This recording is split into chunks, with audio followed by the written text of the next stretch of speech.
Selama hidup, manusia berjuang bagaimana jadi kaya, menjadi lebih kaya, supaya bisa punya apa saja, pergi kemana saja, makan apa saja, bisa beli apa saja, dan dihargai siapa saja. Tapi saya ingin mengingatkan kepada setiap kita bahwa perjuangan kita yang sesungguhnya bukanlah untuk menjadi kaya dan punya segalanya, tetapi perjuangan kita dalam hidup ini yang sesungguhnya adalah bagaimana kita bisa masuk surga. Enjoy your flight, but don't forget your real fight. Enjoy your journey, but don't forget where you are heading. Tentu kita harus menikmati hidup kita di dunia ini, tapi kita tidak boleh melupakan destinasi akhir hidup kita. Banyak orang yang terlena dengan kenikmatan hidup sampai lupa bahwa suatu hari nanti dia harus mempertanggungjawabkan hidupnya kepada Allah. Roma 14 ayat 12 berkata, "Demikianlah setiap orang di antara kita akan memberi pertanggungan jawab tentang dirinya sendiri kepada Allah."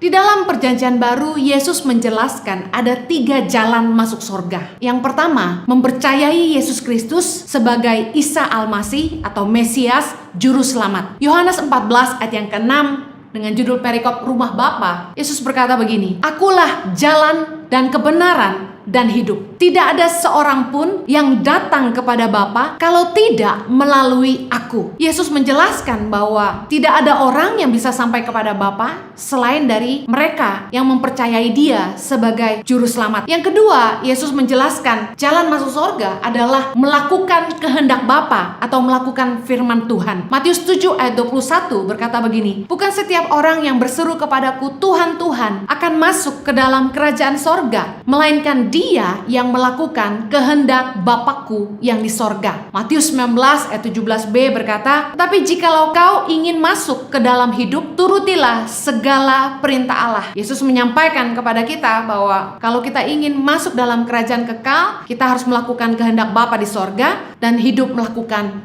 kebenaran. Yang ketiga, Yesus menjelaskan jalan untuk masuk surga adalah dengan hidup mengasihi sesama. Dalam Matius 25 dengan judul perikop penghakiman terakhir dalam ayat 34, "Dan raja itu akan berkata kepada mereka yang di sebelah kanannya, 'Mari, hai kamu yang diberkati oleh Bapakku, terimalah kerajaan yang telah disediakan bagimu sejak dunia dijadikan.'" Ayat 35, "Sebab ketika aku lapar, kamu memberi aku makan.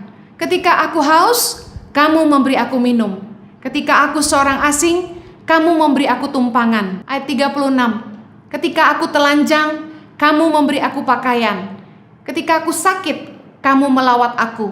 Ketika aku di penjara, kamu mengunjungi aku." Di ayat yang ke-40 dikatakan, "Dan raja itu akan menjawab mereka, 'Aku berkata kepadamu, sesungguhnya segala sesuatu yang kamu lakukan untuk salah seorang dari saudaraku yang paling hina ini, kamu telah melakukannya untuk aku.'" Jelas sekali bahwa di dalam perikop penghakiman terakhir ini, Yesus sedang mengajarkan kepada kita bahwa untuk mendapat bagian dalam kekekalan, kita harus hidup mengasihi sesama kita. Pernahkah Anda mendengar orang berkata, perbuatan baik tidak bisa menyelamatkan kita? Manusia tidak bisa masuk surga hanya dengan berbuat baik saja. Ada benarnya, tapi yang pasti saya yakini orang tidak bisa masuk surga kalau tidak baik.